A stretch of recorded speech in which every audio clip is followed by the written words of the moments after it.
Picking up from the beginning of episode 4 from the first season now, Agent Cooper, after his dream, he's telling Sheriff Truman and Lucy about this dream that he had.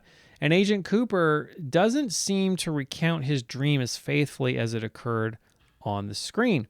Of course, the experience of dreaming at the time it happens and how we recall the dream later is almost always different. Agent Cooper's dream seems as mysterious and open-ended as the resolution of Laura Palmer's murder was always meant to be. Cooper begins with a scientific question or preamble about what is known about dreams, appealing, of course, to the intellect, followed by the mysterious events of his own dream, which appeals to the intuition. I believe this is done for 2 reasons. First, too much woo-woo and not enough grounded physical detective work would have certainly alienated a large part of the audience. And 2, this sort of temperance of physics with metaphysics is exactly how the practice of TM is understood, of which Kyle MacLachlan says he has experienced, although is not a regular practitioner. As an actor, however, he most certainly fulfills the director's own vision quite beautifully. Now, I can't help but see Agent Cooper as a visionary, divining messages for the townfolk who themselves possess a certain intuitive understanding of the mystical at varying levels. So it's ironic that Agent Cooper seems a shaman of sorts coming from the big city to a small town, but unconsciously is already way over his head. He's just in way over his head. Cooper's unconventional methods are soaked with spirituality and mysticism, which seem to fit right into a small town like Twin Peaks, where an intuitive sense of the great mystery is shared by many of the people who live there. The story told in Twin Peaks is a delicate balancing act between the ground and the ungrounded. Although it seems the show skews on the side of the mystical much more than that in the realm of the empirical or the classic detective story or the classic murder mystery, which is as it should be, since we are talking about the work of David Lynch, which is eternally transcendent and transformational in its essence, as is much closer to reality for those who are paying close attention. Now, Agent Cooper goes on to talk a little more about what science knows about dreams and how the a priori cause of dreams still remains a mystery. This is a reference to the quantum field or metaphysical nature of reality. Or in other words, the unmanifest giving rise to the manifest. This is a very spiritual message that Dale is delivering to the townsfolk. Of course, much of the time we only see reality at the surface level of Maya or illusion. Yet we all trust Agent Cooper, sensing his sincerity and the open nature of his mind and spirit. Just like the reality we all inhabit, this is yet another clue that Laura Palmer's murder was never meant to be solved. Just like looking for the source of physical reality or trying to discover the very source of dreams, the deeper we go, the more paradoxical and nonsensical things will appear when viewed strictly by the intellect alone. In this scene, Cooper appears before Lucy and Truman as a hero who has had a glimpse of the other world in his dream and has brought back something of value. Now, it's a well-worn story element, this archetype of the hero, and it's wonderfully turned on its head in the world of Twin Peaks. Of course, Cooper forgets what Laura Palmer whispered in his ear. Agent Cooper then says, "Our job is simple. break the code, solve the crime. Lucy in this scene writes down this statement in earnest, which is something akin to a Zen koan, the point of which is to merely illustrate the paradoxical nature of existence as an impossibly insolvable riddle.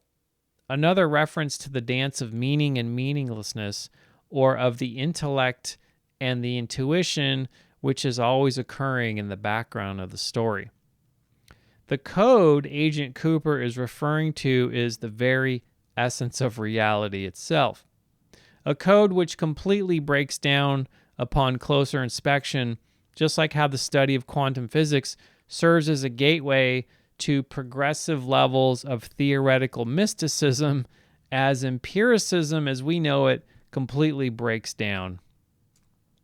Now, another very interesting scene in episode 4 is the introduction of Laura's cousin, Maddie Ferguson. Just before her appearance, we are shown the meta-meme TV soap opera called Invitation to Love, which exists as a world within a world, giving off a sort of strange Inception-esque Twilight Zone sort of feeling. Now, if this doesn't point to the very fuzzy or even non-existent line between what we perceive as reality and the dream world, then I don't know what does.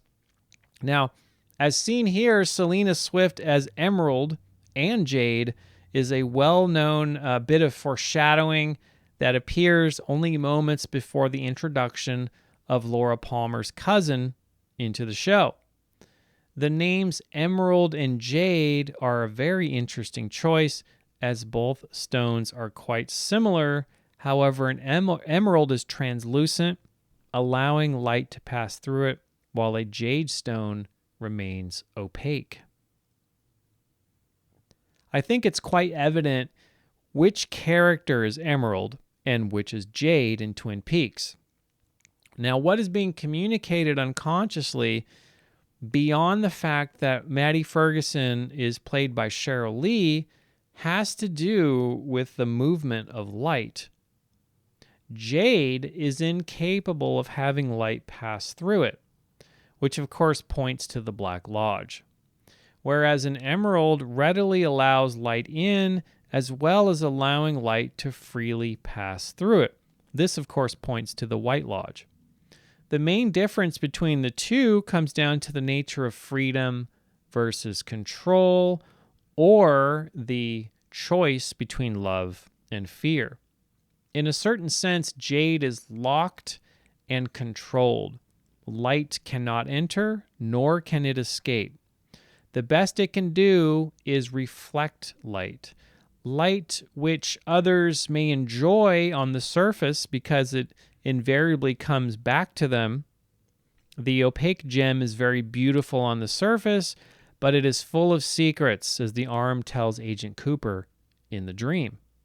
Whereas the emerald allows the light in and can also transmit the light freely through itself to others. Now, episode 4 also contains the funeral scene, which quickly devolves into complete absurdity on many levels, with Bobby Briggs completely losing it at one point. His anger at the entire community and himself being, of course, completely justified, as he accurately points out that everyone on a deeper, intuitive level knew something was wrong with Laura, at least Bobby did, having to face his own guilt as Laura's dealer. However, what really could have been done for her if she herself was already checked out? There is an undercurrent of control and freedom, or of fear and love, occupying the very same space here, and how this creates massive degrees of conflict in the human psychology. This is on display during the funeral scene. Also notice, just in this shot, notice the obelisk in this scene, which both represents the jade and the emerald, or in other words, its shape is meant to mimic the rays of the sun, which remains an opaque stone where light cannot pass through it. I'm not saying the obelisk factors in here in any key way, but if one is framing shots for a funeral scene, it would be a good choice to do so near one of these sort of Masonic, Art Deco, Egyptian-inspired monuments at what appears to be a graveyard somewhere in the Los Angeles area, if I were to guess.